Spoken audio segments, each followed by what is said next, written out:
আমার তো আগেই মনে হয়েছিল এই সব কিছুর পেছনে তুই আছিস। হ্যাঁ, কোথায় আছিস? তাহলে নিয়ে চল সঙ্গে।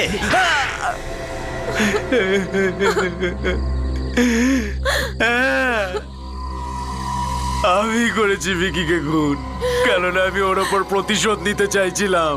ও আমাকে জেলে পাঠিয়েছিল। আর তুমি তুমি তো শফিকের ওখানে কাজ করতে, তাই না? মালিকের সঙ্গে বেইমানি করতে তোমার একটু লজ্জা হলো না? স্যার আমি বিনোদের স্ত্রী। কি তোমরা দুজন স্বামী স্ত্রী? হ্যাঁ, শোভিতের বাড়িতে কাজের লোক হিসেবে কাজ করাটা তো একটা চাল ছিল। চাল?